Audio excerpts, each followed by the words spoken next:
So, yeah, Gemini, tingnan natin sino ba itong taong nag-iisip sa inyo at bakit niya kayo naiisip, no? So, let's see. Kuha tayo ng 1 card for you, Gemini. Tingnan natin. Bakit ka naiisip ng tao na ito, no? Tingnan natin. Sino itong tao na nag-iisip sa inyo, Gemini? So, you have this unhealthy habits, no? So, ito yung tao na may mga addictions, no? This person, toxic, no? May toxic behavior, may addiction, right? Unhealthy habits, no? So, may mga ginagawa tong tao na hindi maganda, no? Something like that na parang siguro, yun na, no? Toxic, masyado siyang toxic, no? So, let's see, no? Clarify pa natin yan, no? Tingnan natin. Kuha tayo ng 2 cards here for you, Gemini, no? Tingnan natin. 2 cards for Gemini, no? Sino ba yan? Clarify that, no? Tingnan natin. Let's see.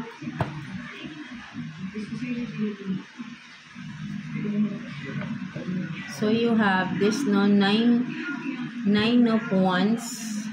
9 of Wands and then Queen of Wands, no? So, ito yung tao na sabihin natin, Gemini, no? This person is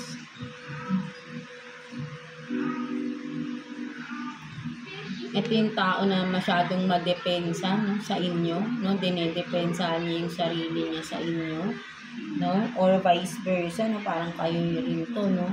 Parang nakikita ko na kayo tong dinepensahan niyo yung sarili niyo, no? Parang lumayo kayo, no? With the 9 of Wands, parang nilalagyan niyo ng boundaries, no? Kasi nga, yan, no? With the Queen of Wands dito, you are glowing, no? For some of you, no? Ayun yung nakikita ko dito, Gemini, no?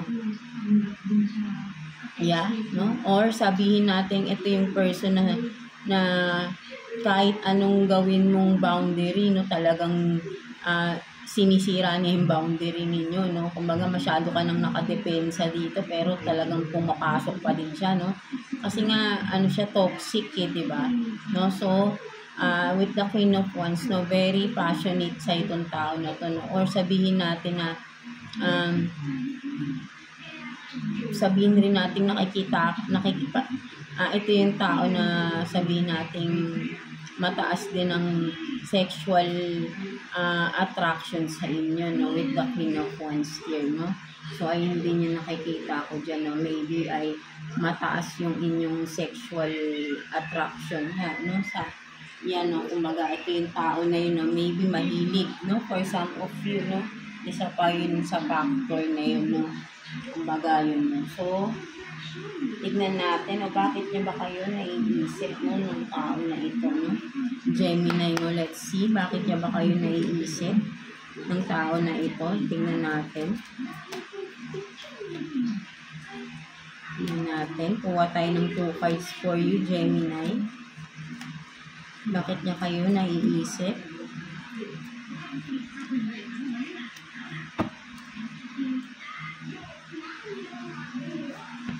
So, you have this Page of Wands in reverse, no? Page of Wands in reverse, and then 7 of Wands, no? So, yan, no? Itong tao na to, no? Kaya niya kayo naiisip, no? Kumbaga, parang tingin niya, no? Kumbaga, parang gusto niyang sabihin natin, gusto niyang makipag-usap, no? Pero parang iniisip niya baka magtatalo lang kayo, no? Parang natatakot siya na makipag-usap, no? Gusto niyang kausapin ka, no? Pero natatakot siyang makipag-usap, no? So, puro Wands to, no? Maybe you are dealing with an fire sign, no? Mga Gemini natin, no? So, puro Wands ang lumabas dito, no? So, yan, no? Kumbaga, parang may pagkamayabang tong tao na to, no? With the Page of Wands, no? But then, sabihin natin pares kayong attractive ng tao na ito, no? But then nga, yun, meron siyang mga unhealthy habits, no? Kaya, siguro, palagi kayong nagko-conflict din ng tao na to, no? With the 9 of Wands kanina, no? Full of conflicts kayong dalawa. Lagi kayo nagtatalo ng tao na to, no?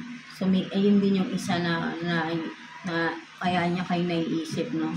Lagi daw kayo nagtatalo, no? Naiisip niya yung mga pinagtatalunan ninyo, no? For some of you, no? Maybe baka right now, nagtatalo kayo, no? Kaya niya naiisip niya kayo, no? Something like that, no?